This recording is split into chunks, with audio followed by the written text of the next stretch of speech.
আর সুমন দিনভর ভোগান্তির পর রাতভর বৃষ্টি, এখনকার অবস্থা কেমন দেখছেন জানাবেন। ধন্যবাদ মাহমুদ। আমি এই মুহূর্তে রয়েছি নিউ মার্কেটের ঠিক সামনে, অপর পাশে এখানে হকার্স মার্কেটের সামনের চিত্রটি যদি আমি আপনাদের দেখাই।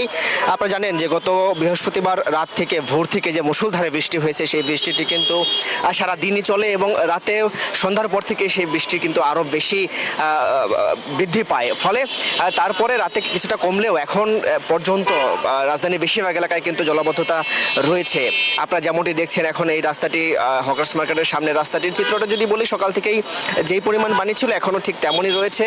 আশেপাশে এই হকার্স মার্কেটের নিচের যে দোকানগুলো রয়েছে, অন্তত 20টি দোকানে এখনও পানি রয়েছে। তাদের সাথে আমরা কথা বলেছি, তারা বলছেন গতকাল সকাল থেকেই তারা এই ভোগান্তিতে পড়েছেন এবং এটি তাদের এই যে মে থেকে সেপ্টেম্বর বা অক্টোবর পর্যন্ত যে বৃষ্টিপাতটি হয় এবং বিভিন্ন নিম্নচাপ বা লঘুচাপের সৃষ্টি হয়, প্রত্যেকটা সময়তেই কিন্তু তাদের এই ভোগান্তিতে পড়তে হয়। পাশাপাশি নিউ মার্কেটের ভেতরের দোকানদারদের সাথেও কথা বলেছি, তারাও কিন্তু বলছেন গতকাল সেখানেও প্রায় হাঁটু সমান পানি উঠেছিল এবং বেশ কিছু দোকানের মালামাল ক্ষতি হয়েছে। এবং রাজধানীর অন্যান্য এলাকার চিত্রটি যদি বলি, রামপুরা, মালিবাগ কিংবা মৌচাক, বাড্ডা সহ কালশি সহ বেশিরভাগ এলাকাতেই কিন্তু এই জলাবদ্ধতার সৃষ্টি হয়েছে। ফলে সকাল থেকেই যেমন অফিসগামী মানুষরা ভোগান্তিতে পড়েছেন, ঠিক ফেরার পথেও একই ভোগান্তিতে পড়েছেন এবং এই বৃষ্টির ফলে কিন্তু যানজটের সৃষ্টি হয়। সেই যানজটে আরও বেশি ভোগান্তিটি চরম আকার ধারণ করে, এমনটি আমরা দেখেছি এবং আজকেও দেখেছি। এবং আমাদের আরেক সহকর্মী রয়েছেন আবহাওয়া অফিসে, সেখানে আবহাওয়া অফিস সর্বশেষ আপডেটটি জানাচ্ছেন আবহাওয়ার। আমরা সেখানে যাব।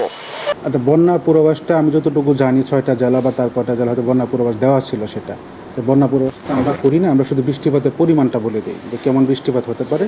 সেটা অ্যানালাইসিস করে তারা শেষ পর্যন্ত কী করে যে বন্যা কোন কোন জেলা হতে পারে, সেটা বন্যা পূর্বাভাস কেন্দ্রে গেলে ভালো হয়, আপনাদের সবচেয়ে ভালো হয়।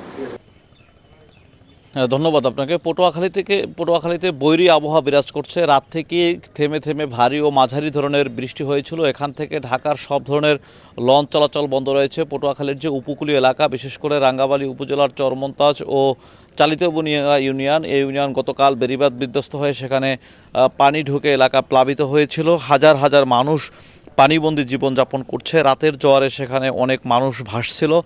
ওখানকার যে উপজেলা প্রশাসন রয়েছে তারা চেষ্টা করেছেন তাদেরকে উদ্ধার করে আশ্রয়ন কেন্দ্রে নিয়ে আসার জন্য। মূলত পটুয়াখালী জেলার এখনও 16টি বিচ্ছিন্ন দ্বীপ রয়েছে, যেই দ্বীপগুলোতে এখনও পর্যন্ত ঘূর্ণিঝড় আশ্রয় কেন্দ্র, সাইক্লোন শেল্টার নেই, যার কারণে ওই সকল দ্বীপগুলোর মানুষ বরাবরই প্রত্যেকটি ঘূর্ণিঝড় জলোচ্ছ্বাসের সময় ঝুঁকিপূর্ণ জীবনযাপন তাদেরকে করতে হয়। বিশেষ করে চালিতাবুনিয়া ও চর আন্ডা, এখানে একেবারেই বেড়িবাঁধ নেই। গত 5-7 বছর আগে ওই সব এলাকার বেড়িবাঁধ ভেঙে গিয়েছে। বেড়িবাঁধ ভেঙে যাওয়ার পরে এখনও পর্যন্ত কোনো বেড়িবাঁধ নির্মাণ করা হয়নি। পানি উন্নয়ন বোর্ড কার্যকরী কোনো পদক্ষেপ এখনও পর্যন্ত গ্রহণ করেনি, যার কারণে ওই এলাকার মানুষ তাদের জীবনযাপন হচ্ছে জোয়ার ভাটার জীবনযাপন।